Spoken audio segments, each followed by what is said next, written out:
اعوذ باللہ من الشیطان الرجیم بسم اللہ الرحمن الرحیم۔ معزز سامعین کرام، السلام علیکم ورحمۃ اللہ وبرکاتہ۔ حضرت موسیٰ اور قارون کا باعث عبرت قصہ۔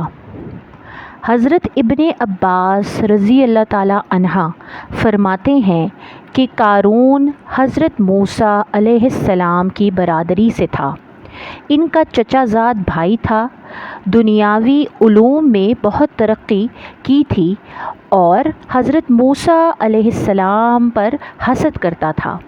حضرت موسیٰ علیہ السلام نے اس سے فرمایا کہ اللہ عز و جل نے مجھے تم سے زکوٰۃ وصول کرنے کا حکم دیا ہے۔ اس نے زکوٰۃ دینے سے انکار کر دیا اور لوگوں سے کہنے لگا کہ موسیٰ علیہ السلام اس نام سے تو ہمارے مالوں کو کھانا چاہتا ہے۔ اس نے نماز کا حکم کیا، تم نے برداشت کیا۔ اس نے اور احکام جاری کیے جن کو تم برداشت کرتے رہے۔ اب وہ تمہیں زکوٰۃ کا حکم دے رہا ہے، کیا وہ بھی تم برداشت کر لو گے؟ لوگوں نے کہا، یہ ہم سے برداشت نہیں ہوتا، تم ہی کوئی ترکیب بتاؤ۔ اس نے کہا، میں نے یہ سوچا ہے کہ کسی فاحشہ عورت کو اس پر راضی کیا جائے جو حضرت موسیٰ علیہ السلام پر اس کی تہمت لگائے کہ وہ مجھ سے زنا کرنا چاہتے ہیں۔ لوگوں نے ایک فاحشہ عورت کو بہت کچھ انعام کا وعدہ کر کے اس پر راضی کر لیا کہ وہ حضرت موسیٰ علیہ السلام پر یہ الزام لگائے۔ اس کے راضی ہونے پر قارون حضرت موسیٰ علیہ السلام کے پاس گیا اور ان سے کہا کہ اللہ تعالیٰ نے جو احکام آپ کو دیے ہیں وہ بنی اسرائیل کو سب کو جمع کر کے سنا دیجیے۔ حضرت موسیٰ علیہ السلام نے اس کو پسند فرمایا اور سارے بنی اسرائیل کو جمع کیا، اور جب سب جمع ہو گئے تو حضرت موسیٰ علیہ السلام نے اللہ تعالیٰ کے احکام بتانا شروع کیے کہ مجھے یہ احکام دیے ہیں کہ اس کی عبادت کرو، کسی کو اس کا شریک نہ ٹھہراؤ، صلہ رحمی کرو، اور دوسرے احکام گنوائے جن میں یہ بھی فرمایا کہ اگر کوئی بیوی والا زنا کرے تو اس کو سنسار کیا جائے۔ اس پر لوگوں نے کہا، اور اگر آپ خود زنا کریں؟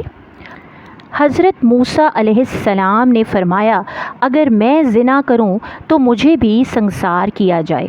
لوگوں نے کہا کہ آپ نے زنا کیا ہے۔ حضرت موسیٰ علیہ السلام نے تعجب سے فرمایا کہ میں نے؟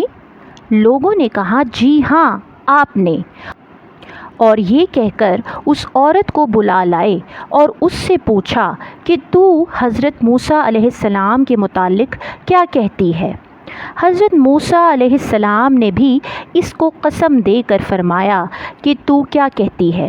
اس عورت نے کہا، جب آپ قسم دیتے ہیں تو بات یہ ہے، ان لوگوں نے مجھ سے اتنے انعام کا وعدہ کیا ہے کہ میں آپ پر الزام لگاؤں۔